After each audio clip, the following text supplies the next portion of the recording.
हे दोस्तों, मैं अभिजीत शुरू करता हूँ किताब प्रेमियों की दुनिया।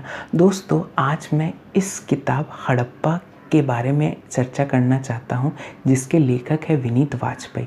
और यह किताब कहीं ना कहीं एक काल्पनिक किताब है। यह वो हड़प्पा नहीं है जो हम लोगों ने स्कूल या कॉलेज में पढ़ी हो। यह वह हड़प्पा है जो विनीत वाजपेयी ने लिखी है, और यह संपूर्ण काल्पनिक है, यह वास्तविक नहीं है। तो इसे आप पढ़ते समय दिमाग में रखिए कि यह विनीत वाजपेयी ने एक कल्पना द्वारा लिखा है, और यह बिल्कुल वास्तविक नहीं है। तो चलिए शुरू करते हैं। यह कहानी है विद्युत की, जो एक बिजनेसमैन है और अपनी पत्नी के साथ दिल्ली में रहता है। एक दिन 1-1:30 बजे रात को एक फ़ोन आता है और विद्युत की पत्नी उठाती है। उसके बाद वह फ़ोन विद्युत को देती है। विद्युत कुछ बात करता है और फ़ोन रखते ही वह थोड़ा सा अनमना या बहुत ही व्यस्त नज़र आता है अपने ही आप में। थोड़ी देर बाद उसे प्रतीत होता है कि उसकी पत्नी उसे देख रही है। तब विद्युत कहता है, मुझे वाराणसी जाना पड़ेगा। वही वाराणसी जिसे प्राचीन काल में बनारस या काशी कहा जाता था, और वह बनारस के लिए रवाना हो जाता है। दूसरी ओर रूमी एक ऐसा व्यक्ति है जो बिल्कुल एक मासूम लड़के की तरह दिखता है, लेकिन वो बहुत ही घातक कातिल है। उसे एक फ़ोन आता है और पेरिस बुलाया जाता है।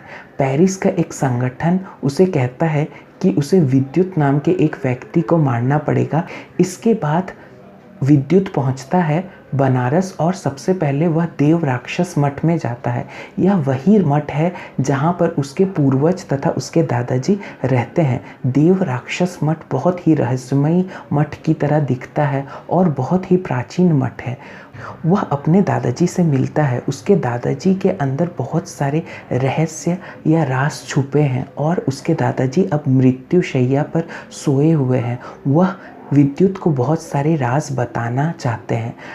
विद्युत हड़प्पा के बारे में आप और मैं जितना जानते हैं वो भी उतना ही जानता था, लेकिन उसके दादाजी उसे कुछ ऐसे रहस्य बताते हैं जो वह कभी भी नहीं सुना था और जिसके बारे में वह कभी भी नहीं जाना था।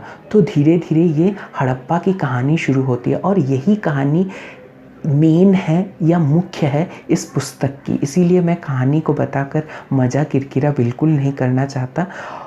और एक दिन विद्युत जब गंगा घाट जाता है तो उसकी मुलाकात रोमी से होती है। दोनों एक दूसरे को नहीं जानते, इसीलिए शुरुआत रोमी ही करता है, और दोनों में बातचीत होना शुरू होती है। और जब वह घर लौट कर आता है तो उसके दादाजी कहते हैं, तुम किससे मिले थे? तो वह कहता है, मैं तो किसी से नहीं मिला। लेकिन उसके दादाजी कहते हैं, तुम ज़रूर किसी से मिले हो। तब उसे यह आभास होता है कि वह तो रोमी से मिला है, और वह कहता है, दादाजी मैं रोमी नाम के एक लड़के से मिला था। तो उसके दादाजी दिव्य दृष्टि से देखकर यह कहते हैं कि वह तुम्हें मारने की कोशिश कर रहा है। और देव राक्षस मठ के सभी रक्षक बहुत ही सतर्क हो जाते हैं, और वह समझ जाते हैं कि विद्युत को मारने की चेष्टा शुरू हो गई है। तो कहानी में आपको ये पता चलेगा कि विद्युत के पीछे ये लोग क्यों पड़े हैं, विद्युत और हड़प्पा में क्या संबंध है, और हड़प्पा द्वारा दी गई 2 ऐसी अभिशाप है जो विद्युत और उसके परिवार अभी भुगत रहे हैं। तो इसी अभिशाप के कारण क्या उसके पीछे ये संगठन के लोग पड़े हैं, या बात कुछ और है? तो इस सब रहस्य और इस सब चीज़ों के बीच आप हड़प्पा क्या है और हड़प्पा कैसा है, पहले भाग में आप यही पढ़ेंगे। और दूसरा भाग इसका और तीसरा भाग मैंने अभी तक पढ़ा नहीं है, पर इतना रोचक मुझे लगा कि मैं चाहूँगा, और इतना जिज्ञासा मेरे मन के अंदर है कि अंत तक क्या होगा। तो मैं इसका दूसरा और तीसरा भाग भी बहुत जल्द पढ़ने के लिए उत्सुक हूँ। तो दोस्तों, आपको कैसी लगी ये कहानी, और आपका क्या है कहना, प्लीज़ आप मुझे कमेंट करके बताइए।